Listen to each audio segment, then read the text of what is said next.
You're listening to the Fezcast, the Saracens fans podcast, bringing you the independent and unhinged views of the voices in our heads, as well as those of our special guests. To get in touch with us, find the Fezcast on social media and listen to us on Apple Podcasts, Spotify, YouTube and more. Thanks for tuning in and enjoy this week's show. You're listening to the Fezcast.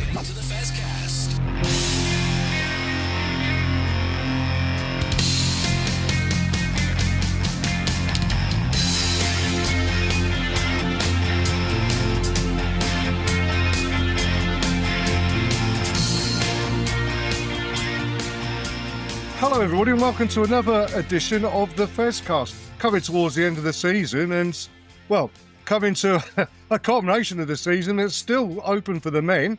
We're going to discuss the Gloucester game, and Duncan, I'm going to task you with putting out yours and Loxie's comments where you said it wasn't ever going to happen, so that when we do get into the playoffs, as potentially could happen, you can replay those. Also joining us, haven't heard from these two for a little while. You were on a couple of weeks ago, weren't you, Barry? But Alex, you're joining us tonight. You've been hard at work at school, getting ready for your exams and everything. How's all of that going, Alex? Yeah, it's all right. The exams started properly last week, so it's just been a lot of revision exams, revise for the next one, and then just repeat. So coming on the Fezcast is a bit of a light relief for you. Yeah, it's good. Duncan, I mean, you sat there. I've tasked you now to go off and get those sound clips of you and Loxie being the prophets of doom. I mean, when we come to the Free Words reviews, there are still some doom mongers out there, but yeah, it's beginning to look a little bit like, should we be planning trips somewhere for a semi-final maybe? Well, I realised during the week that I actually have guaranteed that we're going to make the final. Do you want to know how? Go on. Back in the times when me and David were telling you and others that you were deluded in thinking that we might make the playoffs, I went and booked a crossing on the Eurotunnel to France at the exact same time as the final kicks off. Barry, you've been known for being the beacon of optimism on this Fezcast before. Not on this subject. After the game on Saturday, I was down the pub with my mates, and I said, "Look, I know it's very possible." I said, "But I still just can't see it. I can't see us going to extra and winning, to be quite honest." But there we go. We shall see. We'll cover that a bit later on. Before we do that, though, and before we get into the Women's Six Nations as well, which has had a fantastic denouement on the weekend, just wanted to mention, first of all, thank you, everybody. 50,000 downloads of the Fezcast on Buzzsprout. So that does include season 1, which we were on Mixcloud. So, I mean, we're obviously doing something right out there in the internet world, aren't we, Barry? Well, yeah. Either we're doing something right or we're just putting out so much content that the same 4 people listen to it over and over and over again. And I'll let those 4 people decide which one's the truth.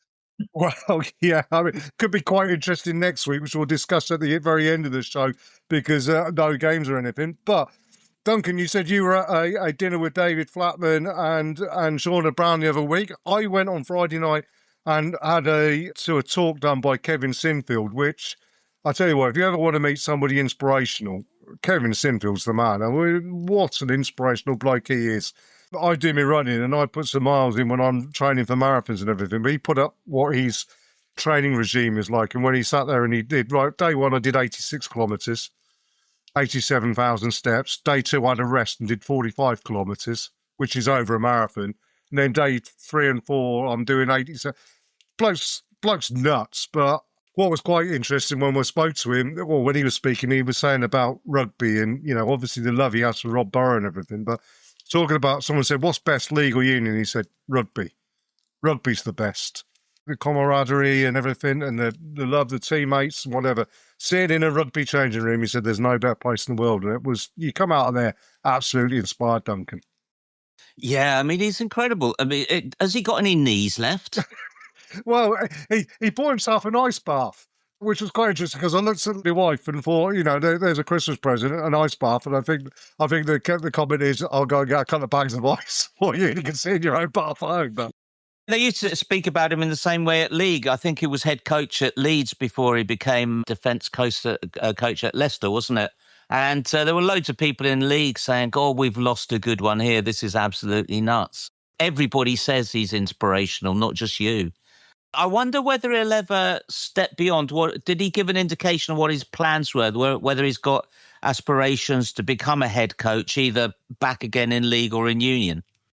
He didn't mention anything about that. And I mean, I think the most important thing for him is that I think he enjoys the day-to-day, or not necessarily the day-to-day with England, because it's less day-to-day, isn't it? It's not in a club or anything. He enjoys that side of being involved in it because it allows him to do his motor neurone fundraising, which I think is obviously, it's a huge driver for him. I mean, he's doing another challenge in September, which will be his 7th 7 in 7, and then perhaps he's going to stop doing those, but he'll have other challenges. I mean, the guy's raised 50 million quid. Wow. For motor neurone. I mean, the bloke's a hero, Alex.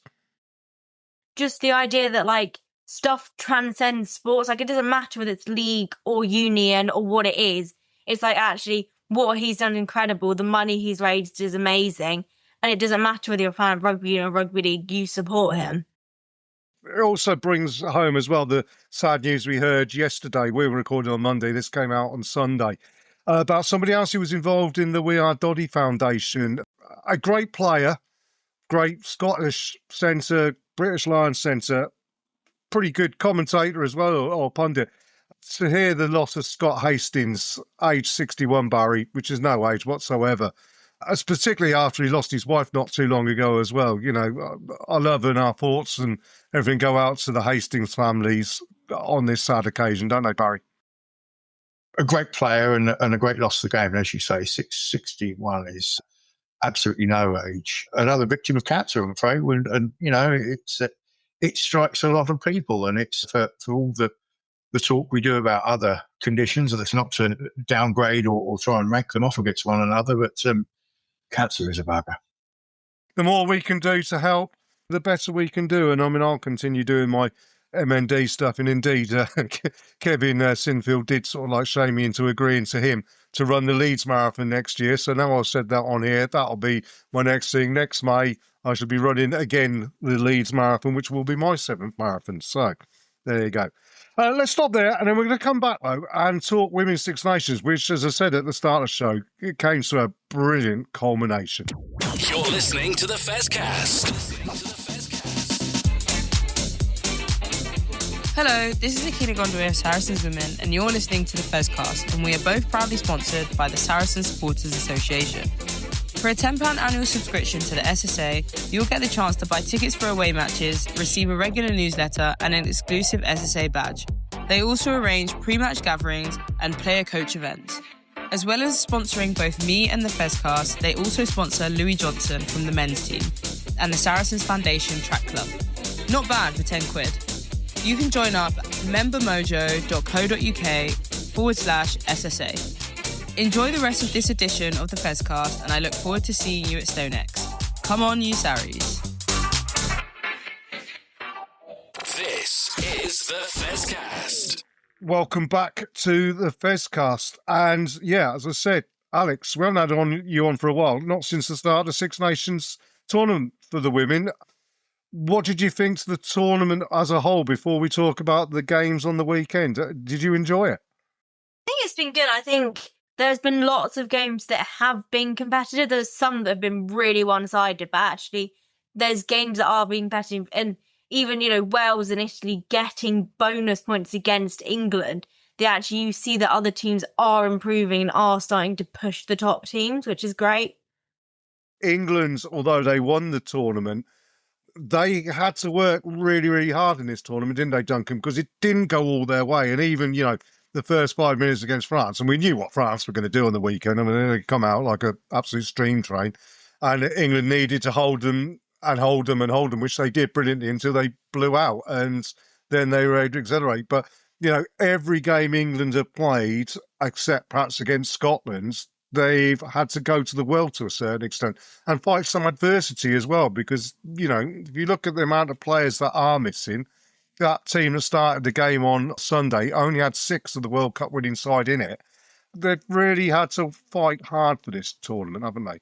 Which is a credit to them. Although a bit of an indication about the huge well that England have got to draw on compared to everybody else. I mean, what didn't happen against France, of course, is that France didn't steam back at the end, which again is credit to England, because England rode the storm and then were looking comfortable at the end. But yeah, let's hope that those green shoots of defiance from the other nations carry on, and that in many ways hope that England have some closer games.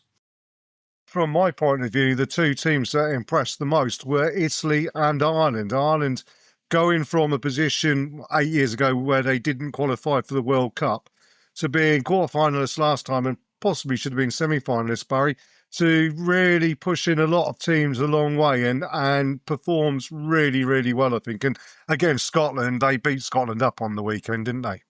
Yeah, they did.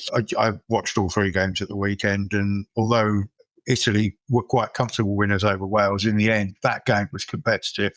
Obviously, France-England was exceptionally competitive, and it was only really the Ireland-Scotland game that was a little bit one-sided. But, I mean, all credit to Ireland. I supported the first game at Twickenham against England, and I was perhaps a little bit dismissive of England's performance on that day, and perhaps I didn't give enough credit to Ireland, who have shown themselves over this tournament to be an exceptionally competitive side and one going in the right direction by the looks of it.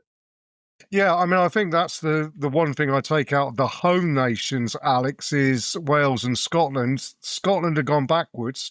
Wales are going forwards, and I think Georgia Evans was very candid in her interview after the game yesterday, saying, we just need that win. If we get that win, that's going to breed confidence, that's going to help them. And really, in reality, they should have got the win against Scotland. I think they were good value for that. And it was literally the mental part of it, not the physical side, that cost them in that game. Wales have definitely increased their physicality this year. For them, it's putting the 82-minute performance in consistently.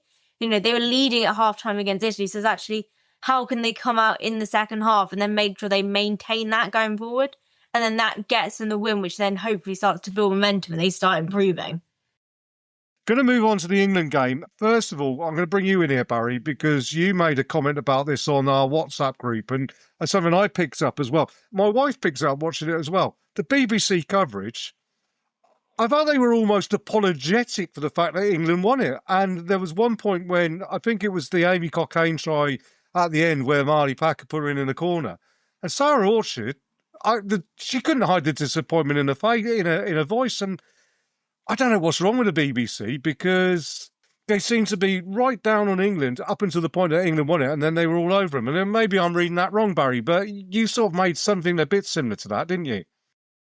I watched most of the coverage until the end of the game. I did switch it off at the end of the game, so I don't know if it changed afterwards. But certainly it seemed to be, before the match, they seemed to be talking up front. At half-time, it seemed to be that they couldn't believe England were in front. I mean, England had weathered the storm for 10, 15 minutes at the beginning of the game, and then really grown into it. And well, for my mind, deservedly ahead at half-time. But yeah, it did seem strange coverage. I mean, I get that it's a British thing to root for the underdogs, and I know that there might have been a little bit of that in, but you do think that our national broadcaster might just be a little bit more even-handed, at least.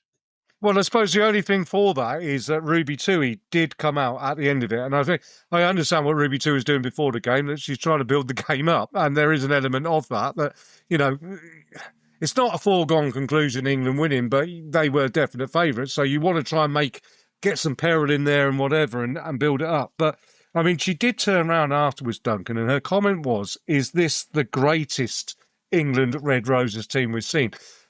Which seems a bit daft given that they've just come off of winning a Rugby World Cup. But then if you add in, as I mentioned before, the fact that there were only 6 World Cup players, you've got Abby Ward, Rosie Gallagher, Lark Atkin-Davis, all missing because they've decided to take time out to have children. The injuries that they had throughout it, the fact that they were going in without their first choice centre partnership, Helena Rowland would not be playing ahead of Tatiana Hurd if that was the game. And there was an awful lot of youngsters coming in. The girl short on the blind side, the Burns in the second row. We had one really first choice scrum half once Mo Hunt went down.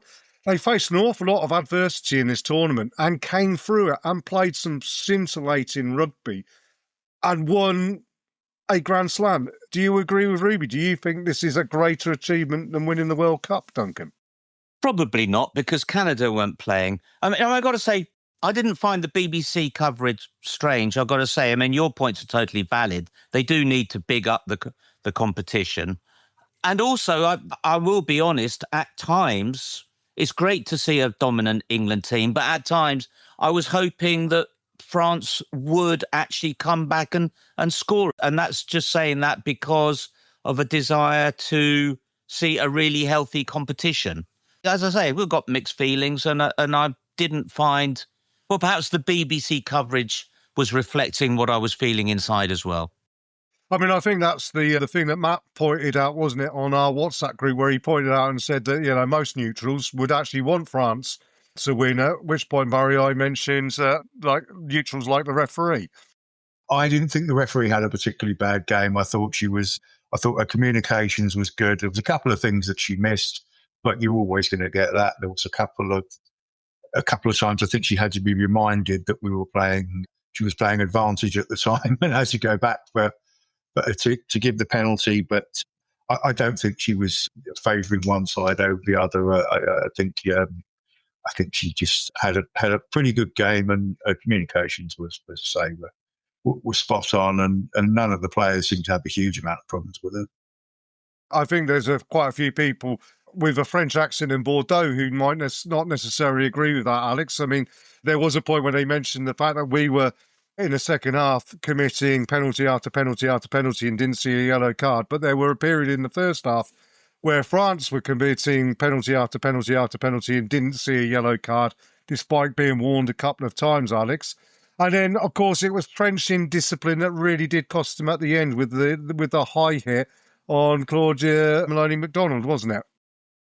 In terms of missing penalties and not getting yellow cards, it was pretty equal. So clearly that's just something the referee wasn't focused on or wasn't too bothered about. But I think England were lucky to get away with not having one of our players sent off, but so were France. I think, at the end, that just having 14 players on the pitch at the end just really cost France, because they couldn't properly defend against England when we've got the extra player advantage. I think they weren't disadvantaged that they didn't have a scrum half, because Pauline Barat can play scrum half, which I know from the fantasy rugby because she's listed on the scrum half as there. That, just not having that extra person to defend against England to make it 15 on 15 made it really hard for them to fully kind of cover us defensively, which led to kind of the last try. You talk about scrum halves there as well, Duncan. That Pauline Bourdain-Sansus, I mean, she's one hell of a player, but God, she's not likeable, is she? Well, it's a scrum half. If I could just make another couple of points, it just occurs to me about the BBC. They're actually the British Broadcasting Corporation, not the English Broadcasting Corporation. I do know many Welsh and Scots who get absolutely driven up the wall when the BBC is too pro-England. Anyway, it's just a point. But also, what a great crowd. Wasn't that brilliant to see? Yeah, absolutely. The Aviva for the Ireland-Scotland game as well. Yeah. 32,000. Women's rugby has really caught the attention. And unlike an awful lot of other things, we see this week, Barry, they've been talking about trying to get the Olympics into the north in the 2040s. And they were talking about the investment and everything like that, and how it, regenerated East London when we had it in 2012. The one thing that didn't happen was there wasn't an uptake in people doing the sport as opposed to watching sports. And I suppose, are we at that point now? Are we going to see in 10, 15 years' time these girls watching France, Italy, Scotland, Ireland, Wales and England playing rugby at whatever level? And, you would think that the crowds are increasing, so therefore surely the participation will increase as well.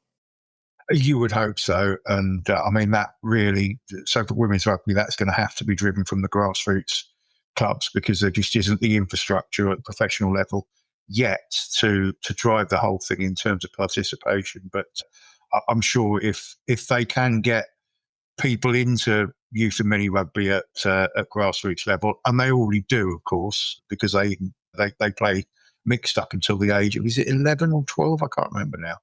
But yeah, I mean, if they can get people involved in the game and get kids involved in the game, then it has to be good. But it has to be driven through the grassroots. And that's where, certainly in recent years, we struggled in England, not women's rugby, but in rugby in general, we struggle to get the support from the RFU to drive it through grassroots, I think.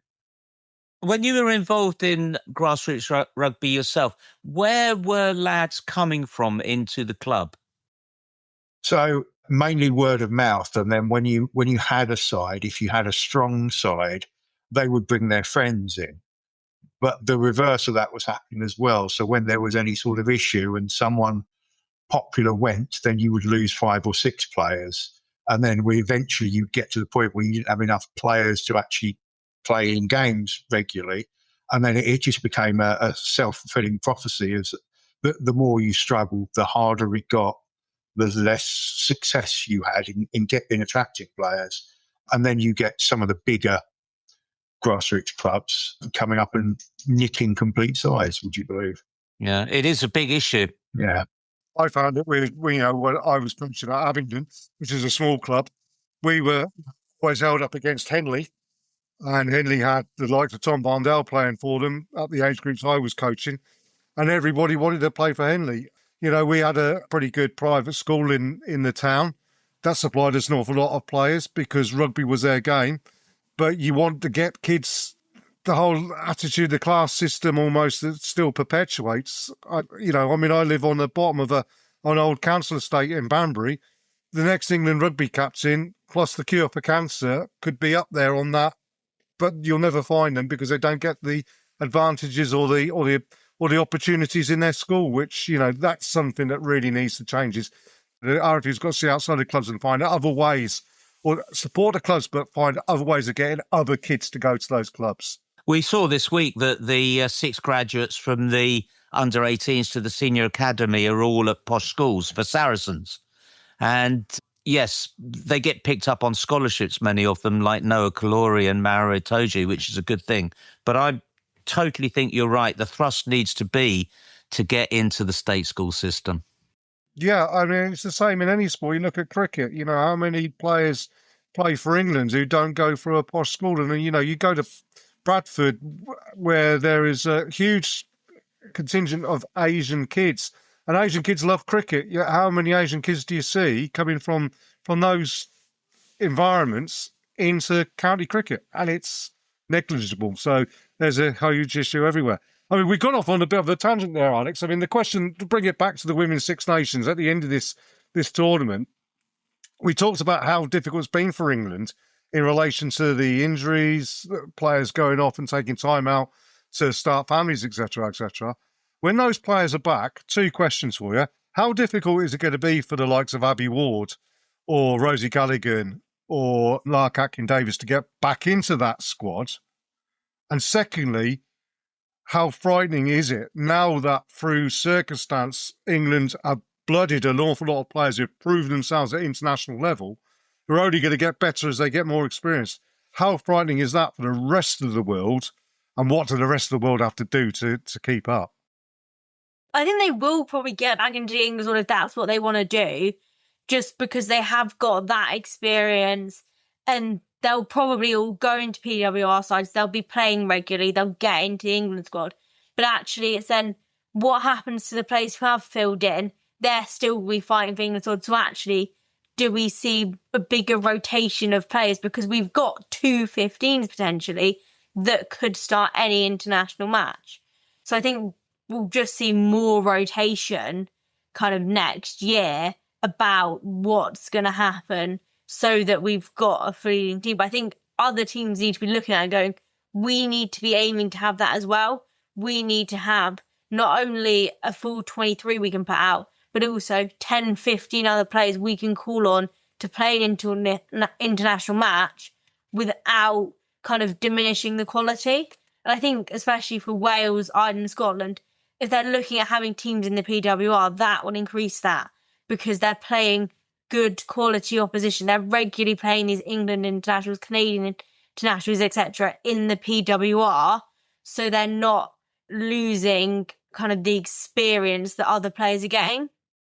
Yeah, and I mean, I suppose the other side of that as well is the fact that there's going to be the British Lions Tour for the women as well coming up. At the moment, you're sat there saying you take two England teams and that's your British Lions. But obviously, you've got to include players from the other nations. I mean, who do you include?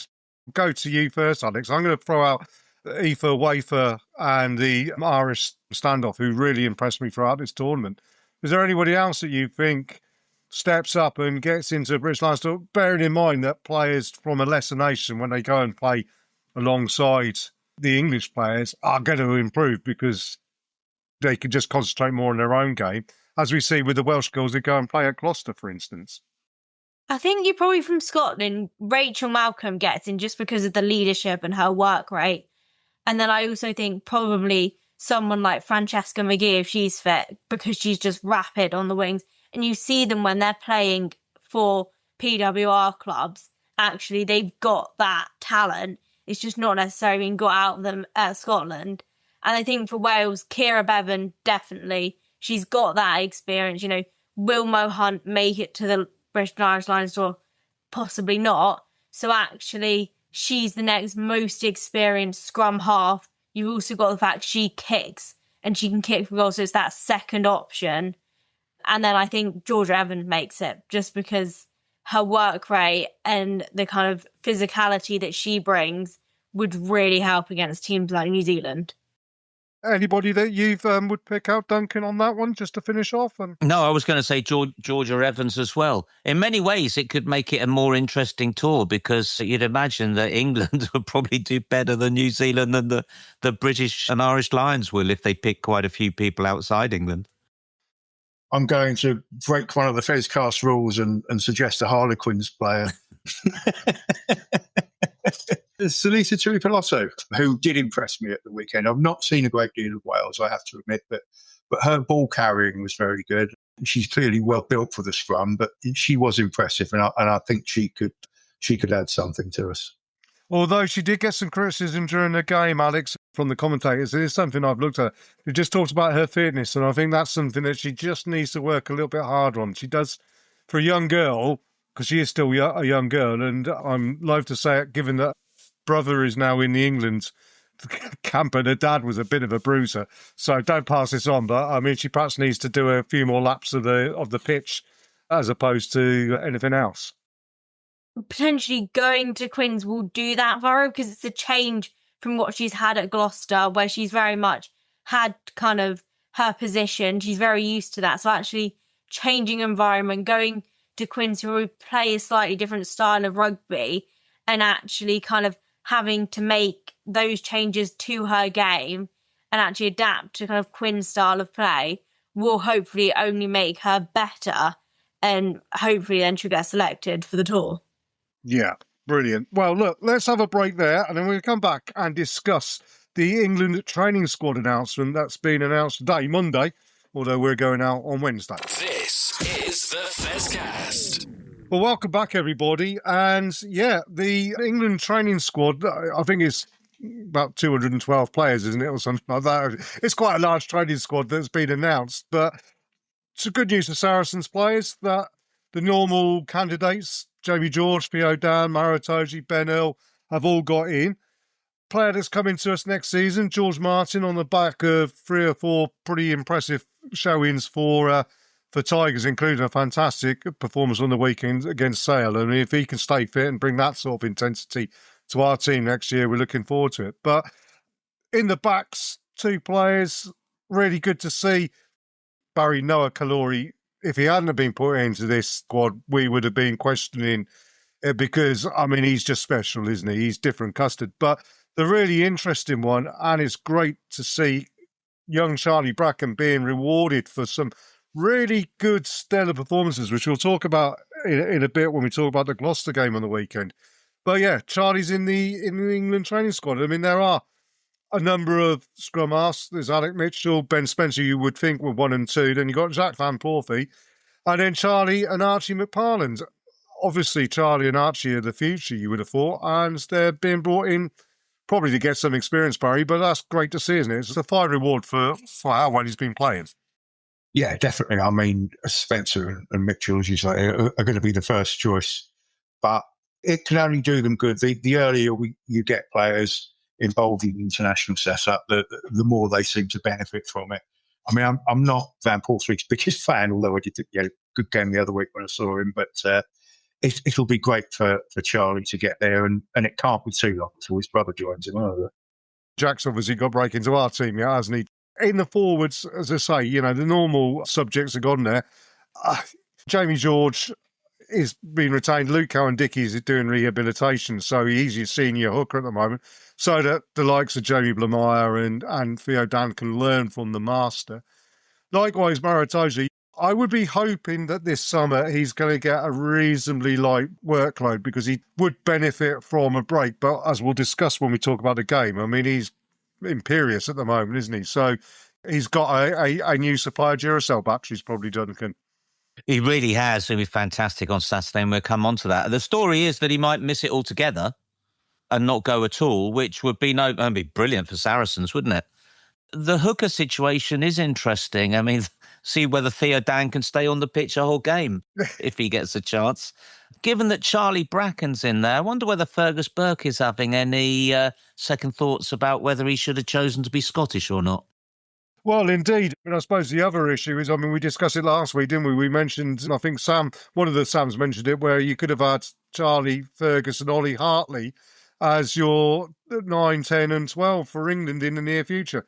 Perhaps Ollie hasn't had enough games.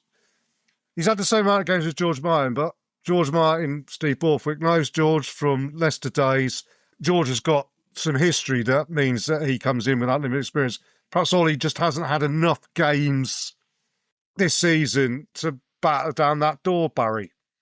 He's another player who, fortunately, has now returned to fitness. And if he gets a run, he's got every chance of getting international honours. But he needs to stay fit and healthy for long enough to get a decent run and to impress Borthwick and his coaches. You look at the centres we've got out there, Alex, it's interesting that Bernard Jans van Rensburg, the 14th, or whatever his name is, I mean, he's a man with the name of about 7 different South African cities in it, I think. But he's come in. Max Ajomo, who I think has been playing some very good stuff at Bath, has been dropped, as has Ollie Lawrence. I mean, it's interesting. There's obviously centre berths out there. So Ollie potentially, you know, if he has a good end to the season, could still potentially come in reckoning for a tour. If he stays fit and then consistently starts next season, then actually by the time the autumn international comes around, he could get in then as well. There's definitely, clearly, Borthwick's looking for other options in the centres. What can he do? Clearly didn't like what happened in the Six Nations or wants to change it.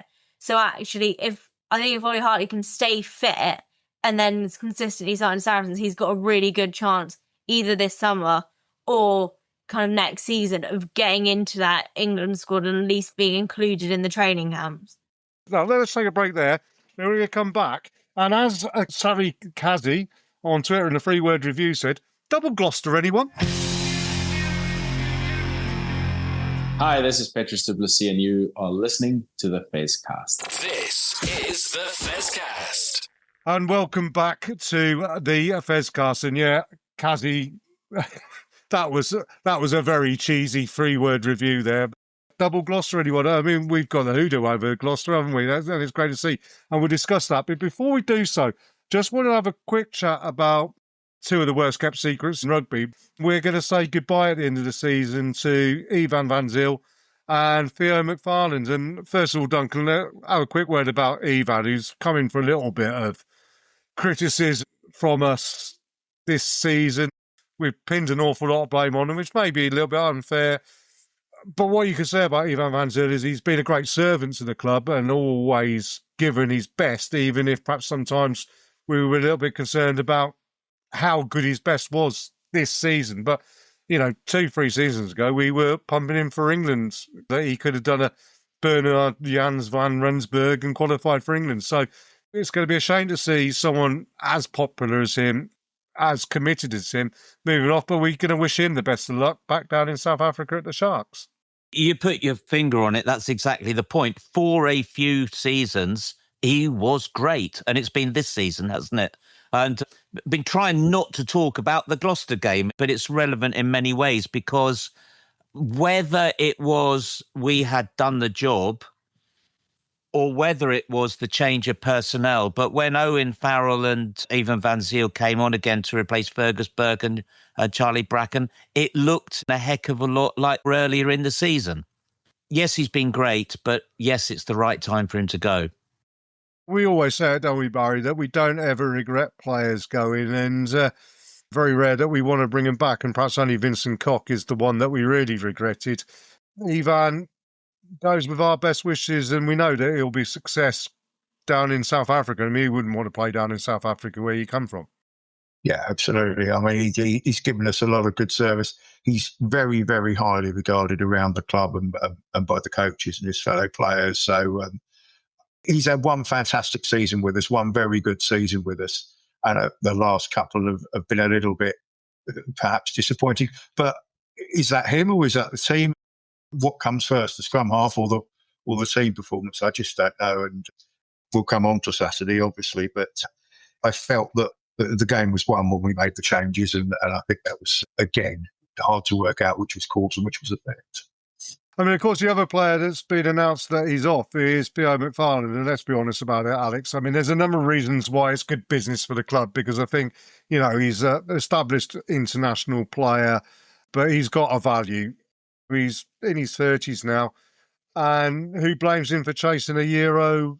The one thing you ask of players, though, Alex, is when these announcements are made, that you do not see any letdown in their commitment or their intensity. And I think Theo, particularly this weekend against Gloucester, was absolutely magic. And that's the sort of spirit that you expect from Saracens players, that even that they know they're going somewhere else, up until they take their Saracen shirt off for the last time, they are a Saracen through and through. And that's what endears them to us, isn't it, Alex? There's still the potential to win a title. It's actually, for them, it's like, how can they go out on the best result possible with Saracens? They don't necessarily want to drop off and then go and just be like, oh, I'm not going to bother about the rest of the season. Actually, there is something still to fight for. I think Theo was great at the weekend. I think that's really important because we need everyone to kind of buy in if we're going to have any kind of shot at winning. So actually it's, yes, these players are leaving, but actually they're still going to give everything to the club until they play their last game. Indeed. And talking about that, Duncan, the news came out this week that Tom Willis, another player who's off at the end of the season, has broken a Premiership record and is the first player in a season with still 2 games minimum to go who's beaten 100 defenders. Although if you watch the Saints Bears games, there's a potential that a couple of their players beat 100 defenders. Well, I was going to say defenders, Bristol Bears statues in one game. But I mean, that's some record. You look at his post-contact meters made as well. He doesn't only beat defenders, he beats up defenders when they do get hold of him and takes them for a little bit of a jolly. He's like a pinball, isn't he? He reminds me of a pinball. You can't stop him bouncing around. He bounces off players. I hadn't seen that stat, but it doesn't surprise you at all. And there was an interview with him, I think it was after the Bristol game. Was he man of the match? Yeah. And, you were talking about Theo and keeping going to the end of the season. And he said, I want to carry on playing with my best mates as long as I can. And I want to try and leave my mark here.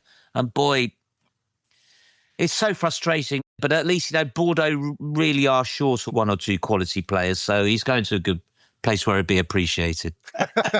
Yeah, absolutely. And you never know. I mean, in 3 or 4 years' time, he may want to come back to England, and, you would hope that Saracens would be the first point of call for him. That's what you always say. Now, let's get on to the game itself. I think there's a bit of a split attitude to the game. And certainly come through on the 3-word reviews. Cogmore Bill, not very convincing. Jimbo, very average performance. And I kind of get where they're coming from, whilst not necessarily agreeing with it. I think Gloucester, to their credit, unlike Bristol Bears, who seemingly don't want to qualify for the knockout stages, and Newcastle Falcons, and Sale Sharks to a certain extent, And I know you and me, Duncan, have had twos and fro's about the pros and cons of relegation. All of the conversations about relegation being a bad thing, just you look at the way that particular Newcastle performs and other teams, and you think, well, yeah, I get what you're saying, but sometimes these teams don't deserve to stay up because they are just playing rubbish rugby. I mean, Newcastle are awful, aren't they? Gloucester did come to Stonex, though, and did try to perform and did try to cause us problems. They didn't come to roll over on their tummies tickled, did they, Duncan? Bristol aren't affected by relegation. They were, as you say, they haven't defended. I mean, let's not forget, Newcastle have been operating before this season on a wage bill of about 2.5 million. They're only on 3.5 million this season. It hasn't really been possible for them to strengthen the squad. There's a very good and I believe absolutely vital move next season to bring in a salary collar so that you must spend at least 5.5 million or you forfeit your right to stay in the Prem. I don't know whether it's going to be possible for Newcastle to increase their quality in just one summer, but they haven't had a chance to benefit from the Red Bull takeover yet. So I would give them a time. And I, of course, you always understand this point about having jeopardy at the bottom of the table, and nobody can argue with that. But I've been watching Perpignan in the top 14 this season, and both of the relegation places were decided around about Christmas in the top 14. So you don't necessarily get jeopardy with relegation. And I still believe that, yes, while you give up an element of jeopardy, the idea of making the league better by taking one club each season and financially killing them, I'll never see the sense of that. There are better ways to do it. Yeah, I agree with you. And of course, the benefit in France is their Division 2 is a lot more funded, professional than our championship. So perhaps that's the question. But that's something to park for another week. In fact, probably park for next week. I will obviously bring up the other side of it because Mark the Medieval Rat said, job well done. Ollie Monksfield said, got it done. Ben Hoaxamer wins a win. And we talked about it when Ivan and Owen came on. And I'm sorry, I'm not going to take anything from, saying that Owen took something away from the attacking after two of his free line-out throws were absolutely on the button, and particularly the one right over the top where you're sat there thinking, there's not many people with the balls to do that one and throw one straight over the top, Alex, like he did. We weren't going to lose that game against Gloucester. We'd got the 4 tries. We'd got the 5 points in the bag with a bonus point. Did we need to do anything more? We got powder a little bit dry, although it wasn't brilliant for the paying customers who would have liked to have seen us do a Saints and score 93 points. We got the job done. We move on to the next one. And it's all what Saracens have always done about peaking at the right time and getting the end of season dances with the least amount of injuries and a squad that's ready to go in those big games that really, really matter. Taking Charlie Bracken and Bergswell off maybe earlier than we would have done against other teams, because actually we want them fit for the next few games. We don't want to risk them getting injured. So actually we know we've kind of won the match, so let's take them off. We'll put on Ivan Van Zelen and Farrell, who aren't going to be as quick. It's not going to be the same speed as ball as Charlie Bracken gives us. But actually, we know we've won the game. We've got the kind of the job done. And actually now we've got to look to the next few weeks where we want our full contingent of players fit. And we don't want to risk people necessarily getting injured. Yeah, and I suppose the other thing, Barry, is that you bring on Ivan Van Zyl, you bring on in particular Owen Farrell, and when Gloucester did sort of like wake up a little bit more towards the end of the game, the defensive effort was very much coordinated by a fresh fast coming on, but also you got players like Maro Itoje just being absolutely immense, haven't you, Barry? Maro was back to his best at the weekend and definitely deservedly man of the match. But I think the game was pretty much won by the time that Ivan and Faz came on. And I don't think that was any disrespect to Gloucester. I mean, we were a little bit fortunate in the first half that Gloucester's handling let them down. It wasn't easy conditions, and I don't know how much of that came across on people watching at home, but was raining all evening at the Stonex, pretty much, and it was a horrible. It would have been a horrible, greasy ball to handle. But some of the Gloucester passing and handling in the first half certainly let us off the hook a little bit, I felt. But yeah, we had the game won by the time we made those substitutions, and Gloucester kept at it, but that's about all you can say for them, really. And they weren't particularly competitive. We weren't ever in danger of losing that match. I don't think from any point of the game. I think that's absolutely right. We never were. It was a game of very much the two halves, wasn't it? We were great in the first half. We were really great. A lot of those dangerous passes, really dangerous passes that we were totally getting wrong earlier in the season, they were coming off and we were getting them all right.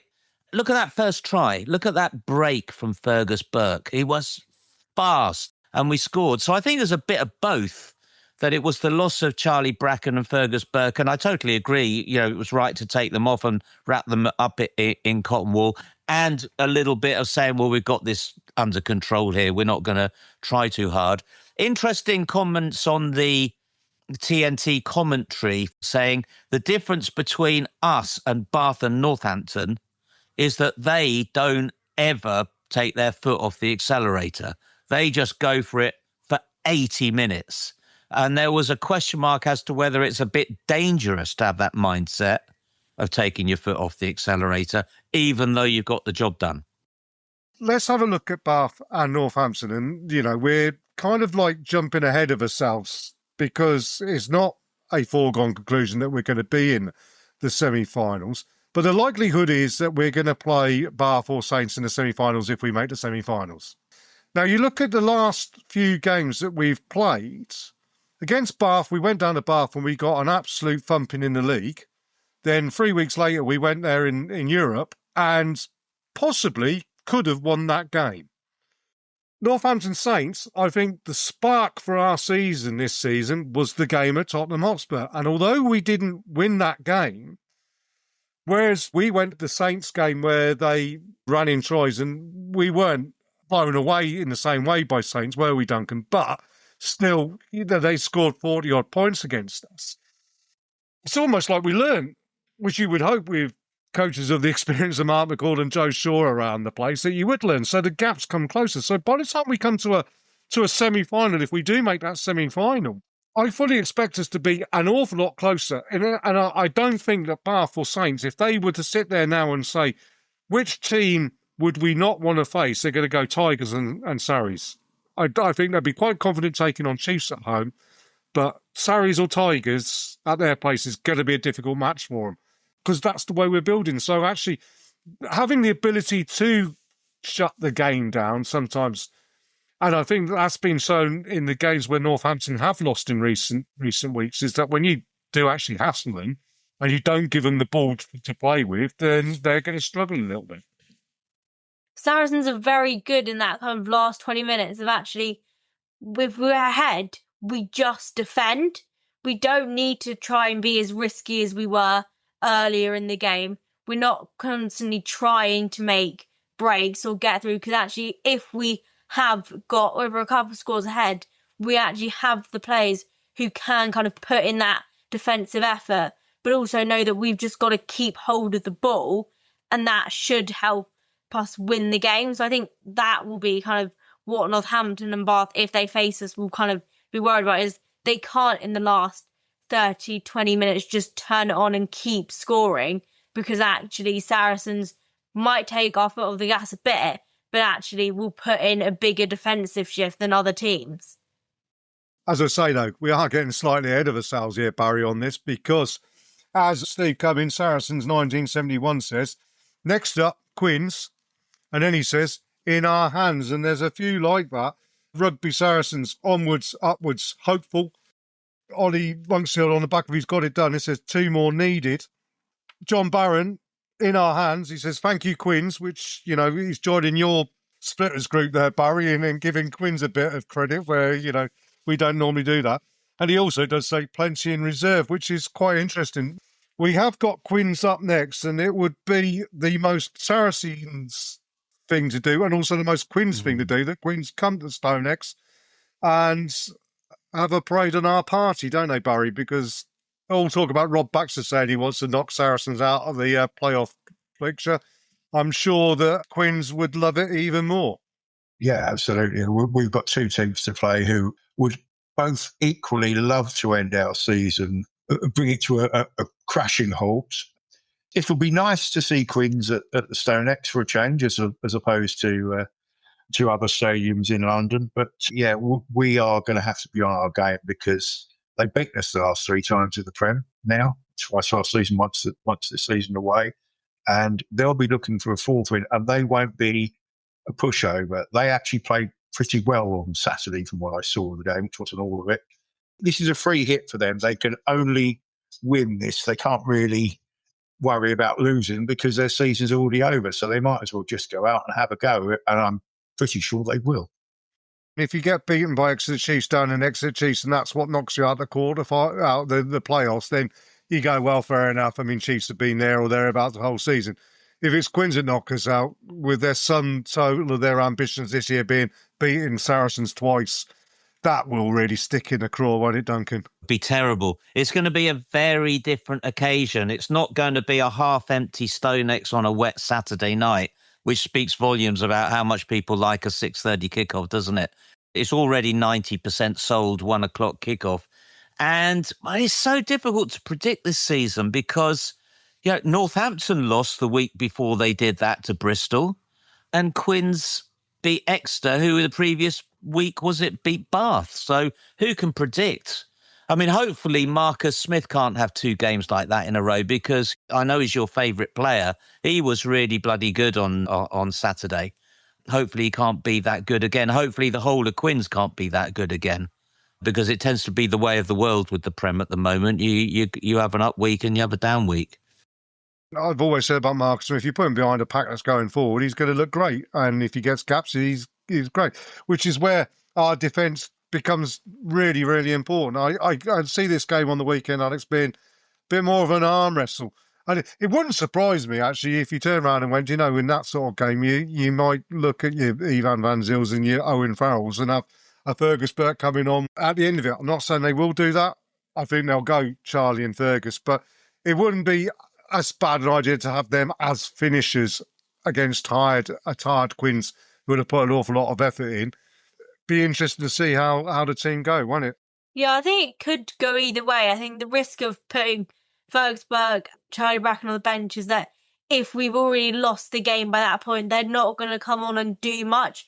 They might not be able to impact it that much. Whereas if you start and actually we can get ahead, we can get a couple of scores ahead, then you bring Ivan Van Zyl and Owen Farrell on to kind of just provide that experience and that defensive lead when we're getting towards the end, when we need to be really disciplined and make sure we don't let in late tries, that actually we should be able to beat Quins. I want to talk about what we're going to do next week because there is no games next week. It's a typical thing in the Premiership because there's the European, the Challenge Cup, whatever it is. And of course, there's big ructions going on about that at the moment. The South Africans are obviously trying to get a bigger share of the pot by threatening to pull out. And I'd say, well, let them go. Next week, no women's game, no men's game, only the European or Challenge Cup games and everything. We're going to have a bit of your opportunity as fans to put some ideas to us for us to have either have a whinge about or to talk about good. And I mean, we'll start it off with the sort of thing because Gareth Baxter, the first thing he pointed out was from the game on the weekend, and you've already alluded to it, Duncan, stupid start time. And I will sort of play slightly devil's advocate because if you think on Saturday you had 2 massive great protests in the city of London, which isn't too far away, with 4,000 police officers in the middle of them all. You had the FA Cup final 2 miles down the road at Wembley Stadium. Saracens were onto a beating there, and then having it at 6:30 in the evening in the peeing down rain. You're always going to be on a bit of a downer there, but it does highlight the issues of trying to get more than 10,000 people into Stonex when you think, oh, well, you're in a city the size of London. It should be easy. It isn't easy, is it? It don't make it easy when you have games because that's what the telly say. That's totally right. And I do know that Saracens lobby hard to try and not have those 6:30 on a Saturday evening games, but sometimes they can't get out of it. But we've certainly demonstrated, you've got a team that's going great. every game is a cup final. You couldn't get potentially more exciting, and it was difficult to fill the place, which is a huge shame. Barry, you're in charge of the free word reviews, aren't you, on Twitter and everything? Yeah.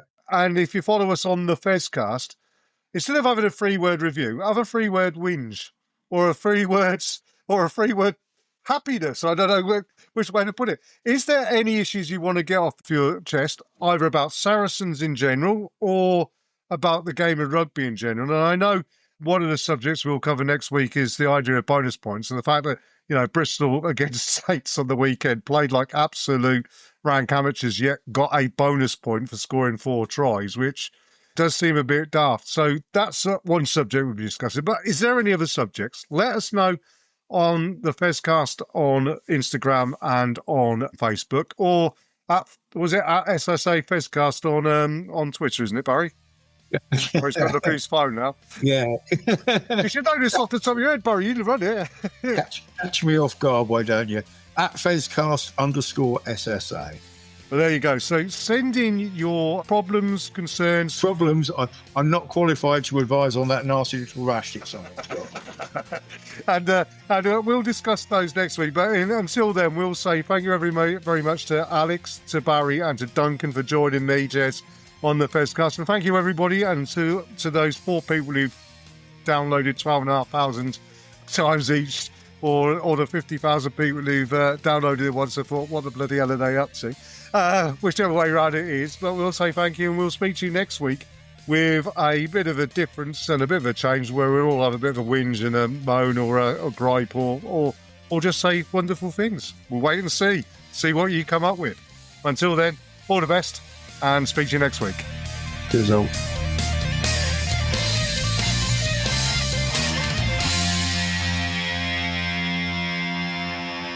This is the Fezcast.